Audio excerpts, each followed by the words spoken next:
Welcome back नाजरीन। क्या यूनुस खान का इस्तीफा देने का फैसला दुरुस्त था या गलत, इस पर हम प्रोग्राम में बात कर रहे हैं। और राशिद लतीफ़ साहब ने हमसे चंद मिनट पहले ये बात कही कि अगले 24 घंटे पाकिस्तान क्रिकेट के लिए बहुत अहम है। इन 24 घंटों में क्या हो सकता है, ये जानने के लिए चलते हैं इस्लामाबाद, जहां हमारे साथ मौजूद हैं सरफराज नवाज साहब। सरफराज भाई, अगले 24 घंटे में क्या हो सकता है? राशिद लतीफ़ साहब कोड वर्ड्स में बहुत एक अहम इशारा दे गए हैं।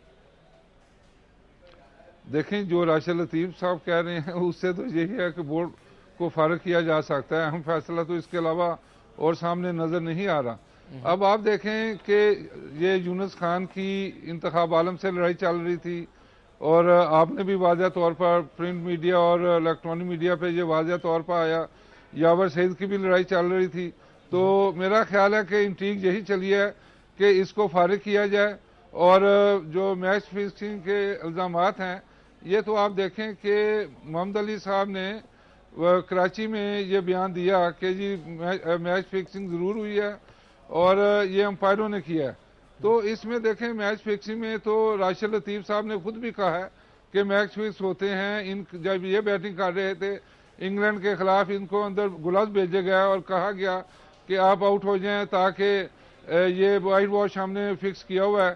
तो उसके बाद इन्होंने साउथ अफ्रीका में भी खेलने से इनकार कर दिया और टीम से फारुक कर लिया अपने आप को, वहाँ जुआ हो रहा है। तो ये तो सारी चीज़ें सामने हैं, प्लेयरों को सजाएं भी मिली हैं। तो जुआ दोबारा भी प्लेयर अगर करें तो उसमें तो देखें ना, ये चीज़ें चल रही हैं शुरू से। लेकिन इस वक्त जो मैं कहूँगा कि इस्तीफे की जो बात है, राशिद लतीफ़ ने वाज़ेह बात की है और मैं इसको बैक करूँगा कि यूनुस खान गैरतमंद इंसान है और उसको गैरत को सामने रखते हुए बगैरत नहीं होना चाहिए। इस्तीफा दिया है तो दिया है, अब उसको वापस नहीं आना चाहिए। ठीक जी, अच्छा सरफराज साहब, ये तो यूनुस की बात हो गई। दस्ती साहब के मूव के बारे में आप क्या कहेंगे? क्या उन्होंने जो इल्जामात लगाए उसमें कोई दानिशमंदी दिखाई देती है आपको? देखें जी, दस्ती साहब इस तरह एक घेरे में गिर गए कि उन्होंने, देखें अखबारात में आप पढ़ लें, उसके बाद इलेक्ट्रॉनिक मीडिया आप देख लें, उसके बाद लोगों का देख लें कि लाहौर में एक छापा पड़ा था मैच से कुछ दिन पहले। 7 बहुत बड़े जुआरिये पकड़े गए थे जो जुआ माफिया के थे।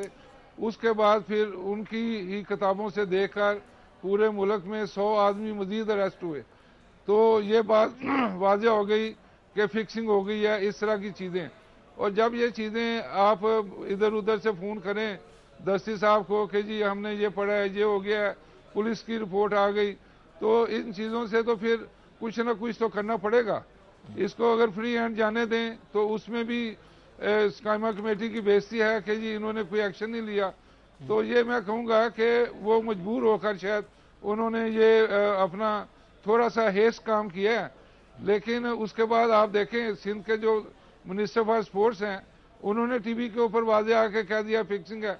तो अब दस्ती साहब का आप बताएं कि किस तरफ जाते वो। जी सरफराज साहब, अब चलें तो दस्ती साहब का भी आपने बड़ा इंपॉर्टेंट एनालिसिस कर दिया। अब ये बताइए, मैं आपसे जानना चाहूंगा आपकी एक्सपीरियंस की रोशनी में कि इस वक्त बोर्ड क्या सोच रहा होगा। और बोर्ड भी इस वक्त बहुत ही एक ट्रबल सिचुएशन में है कि क्या वो यूनुस खान का रेजिग्नेशन एक्सेप्ट करे या नहीं। देखें जी, यूनुस खान का तो मैं कहूँगा कि बड़ा जज्बाती है। अगर प्रीवियसली आप देखें तो शहरयार से भी इसी तरह मामला हुआ। जब यूनुस के को कैप्टन अनाउंस किया गया तो अफरीदी और रजाक, इसके अलावा 2 और प्लेयर थे, उन्होंने उनको बैट बूट मारा और गलम गलोच हुए और ये सीधा आए चेयरमैन सरफराज साहब, मैं माजरत खां हूं, आपको के मुझे पास। यहाँ इंटरप्ट करना पड़ेगा। नाज़रीन, एक मुख्तसर सी ब्रेक का वक्त हुआ, इसके बाद वापस आते हैं।